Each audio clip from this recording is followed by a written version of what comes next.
పూరీ జగన్నాథ క్షేత్రంలో బంగారు సంకెళ్లతో హనుమంతుడు. పూరీ క్షేత్రంలో సంకెళ్లతో నిర్బంధించబడిన బేడి హనుమంతుణ్ణి మీరెప్పుడైనా చూశారా? లంకకే నిప్పంటించినవాడు, రావణుడి లాంటి వాడే బంధించలేని హనుమంతుడిని సాక్షాత్తు ఆ జగన్నాథ స్వామి ఎందుకు బంగారు సంకెళ్లతో కట్టేశాడు? పూరీ సముద్రాన్నే శాసించేంత శక్తి ఉన్న ఆంజనేయుడు ఆ స్వామికి ఎందుకు ఖైదీలా మారిపోయాడు? ఈ అద్భుతమైన కథ వెనుక ఉన్న అసలు రహస్యమేంటో ఈ వీడియోలో తెలుసుకుందాం.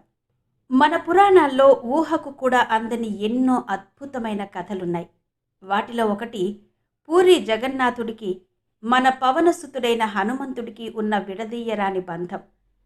మనకు హనుమంతుడంటే ఎలా గుర్తొస్తాడు? చేతులు జోడించి నమస్కరిస్తూనో లేదా గద పట్టుకుని ధైర్యం చెబుతున్నట్టుగానో కనిపిస్తాడు. కానీ పూరిలో మాత్రం స్వామి చేతులకు సంకెళ్లతో బంధించబడి కనిపిస్తాడు.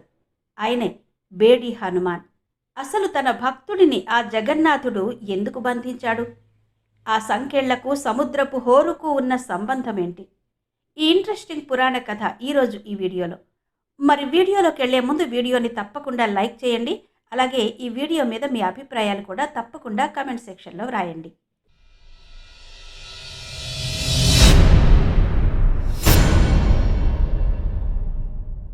బేడి హనుమాన్ లేదా పూరీ క్షేత్రంలో సంకెళ్లతో ఉన్న హనుమంతుడి కథ గురించి తెలుసుకునే ముందు మనం పూరీ క్షేత్రం గొప్పతనం గురించి తెలుసుకుందాం. చార్ధామ్లలో ఒకటైన ఈ పవిత్ర స్థలాన్ని భక్తులు భూమి మీద ఉన్న వైకుంఠంగా భావిస్తారు. పురాణాల ప్రకారం ఈ భూమి మీద జగన్నాథ స్వామి తన సోదరుడు బలభద్రుడు, సోదరి సుభద్రతో కొలువై ఉన్నప్పుడు దేవతల దగ్గర నుండి సామాన్య మానవుల వరకు ప్రతి ఒక్కరూ ఆ స్వామి దర్శనం కోసం తపించేవారు. ఆయన రూపాన్ని ఒక్కసారి చూస్తే చాలు జన్మ ధన్యమైపోతుందని నమ్మేవారు. ఇంత అద్భుతమైన భూలోక వైకుంఠం లాంటి పూరీ జగన్నాథ క్షేత్రాన్ని మీరు దర్శించుకున్నారా? జగన్నాథుణ్ణి దర్శించుకున్నప్పుడు మీ అనుభూతి ఏంటో కమెంట్స్లో తప్పక చెప్పండి. జై జగన్నాథ అని కమెంట్ చేయండి. సరే, ఇక కథలోకి వచ్చేస్తే, సమస్త జనులు దేవతలలాగే సముద్రుడికి కూడా జగన్నాథుడిని దర్శించుకోవాలి, చూడాలి అన్న బలమైన కోరిక కలిగింది. కానీ సముద్రుడు తన చోటు వదిలి కదలలేడు కదా. అందుకే తన అలల రూపంలోనైనా స్వామిని తాకాలని, ఆయన దర్శనం చేసుకోవాలని ముందుకు ఉరికాడు. ఉవ్వెత్తున ఎగిసిపడే కెరటాలతో భయంకరమైన శబ్దంతో ఆలయం వైపు దూసుకొచ్చాడు. స్థానిక కథల ప్రకారం సముద్రుడు ఇలా 3 సార్లు గుడిలోకి చొచ్చుకురావాలని చూశాడట. దానివల్ల గుడికి, నగరానికి కూడా తీవ్ర నష్టం జరిగింది. భక్తులు భయంతో వణికిపోయారు. ఆ సముద్రుడి గర్జనలకు గర్భగుడిలో ప్రశాంతత లేకుండా పోయింది. భక్తుల బాధను చూసిన జగన్నాథుడు ఈ సమస్యకు ఒక పరిష్కారం ఆలోచించాడు. సముద్రాన్ని ఆపగలిగేంత శక్తి ఉండి తన మాటను జవదాటని భక్తుడు ఎవరున్నారా అని చూశాడు. అప్పుడు ఆయనకు గుర్తొచ్చింది ఒకే ఒక్క పేరు. తన ప్రియ భక్తుడు, రామబంటు, వాయుపుత్రుడైన హనుమంతుడు.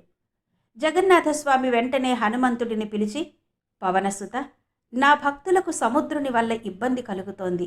నీవు మహాబలశాలివి. వెంటనే తూర్పు ద్వారం దగ్గర, అంటే సముద్ర తీరంలో కాపలాగా ఉండు. సముద్రుడు ఆలయంలోకి రాకుండా, అతని ఘోష గర్భగుడి వరకు చేరకుండా ఆపాల్సిన బాధ్యత నీదే అని ఆజ్ఞాపించాడు. స్వామి ఆజ్ఞ వినగానే హనుమంతుడి ఆనందానికి అవధుల్లేవు. ప్రభు, మీ ఆజ్ఞే నాకు శిరోధార్యం.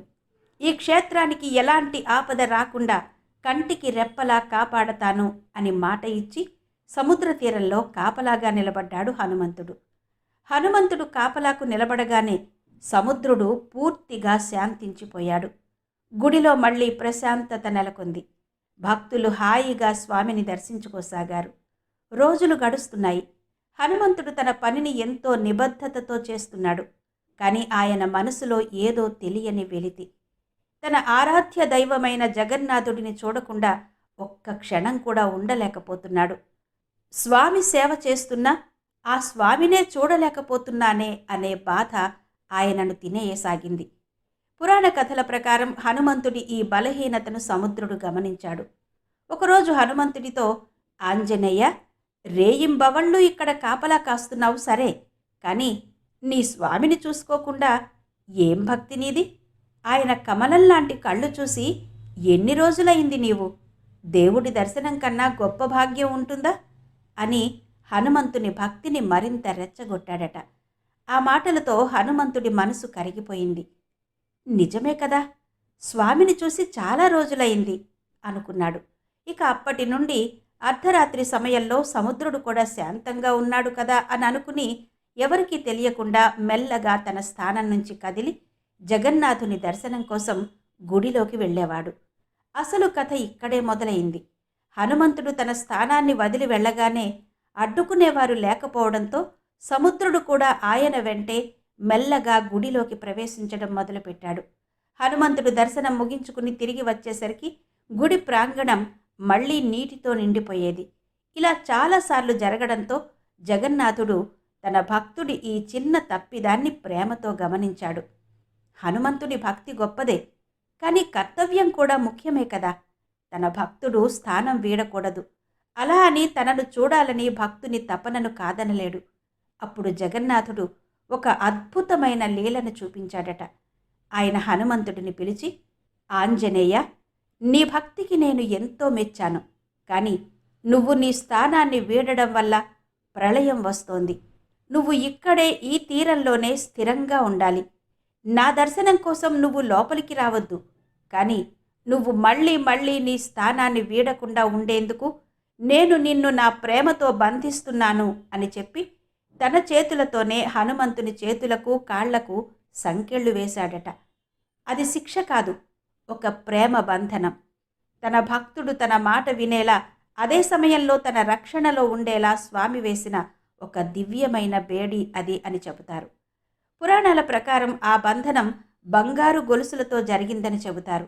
అందుకే పూరిలోని ఈ హనుమంతుడిని బేడి హనుమాన్ అని పిలుస్తారు. బేడి అంటే ఒరియా హిందీ భాషలలో సంకెళ్ళు అని అర్థం. ఆ రోజు నుంచి హనుమంతుడు అక్కడే బంధించబడి సముద్ర ఘోషను గుడిలోకి రాకుండా అడ్డుకుంటున్నాడని భక్తులు ప్రగాఢంగా నమ్ముతారు.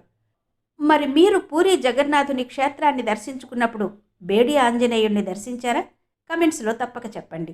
అసలు జగన్నాథుడు హనుమంతుడిని బంగారు గొలుసులతో బంధించాడు అని చెప్పడంలో ఉన్న అసలు అర్థాన్ని పండితులు ఎలా విడమర్చి చెప్తారంటే, అవి కేవలం సంకెళ్ళు కాదు, ఆయన దైవిక శక్తిని పూరి క్షేత్ర రక్షణ కోసం స్థిరంగా నిలపడం అని చెప్తారు.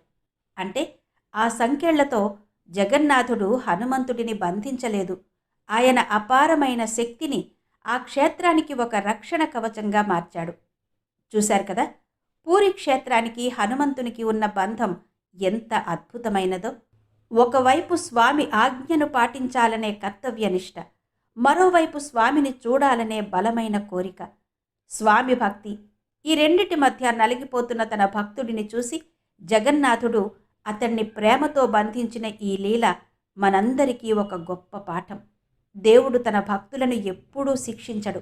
వారిని సరైన దారిలో నడిపించడానికి, వారి శక్తిని లోక కళ్యాణం కోసం ఉపయోగించడానికి కొన్నిసార్లు ఇలాంటి నియమాలు పెడతాడు. ఈ పూరి క్షేత్రంలోని బేడి హనుమాన్ కథ దేవుడికి భక్తుడికి మధ్య ఉండే స్వచ్ఛమైన ప్రేమకు, నమ్మకానికి ఒక నిలువుటద్దంగా చెబుతారు.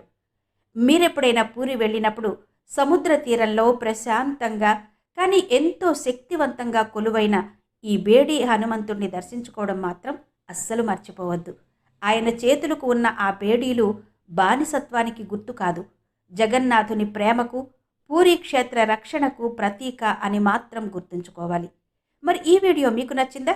మీ అభిప్రాయాలు తప్పకుండా కామెంట్స్లో రాయండి.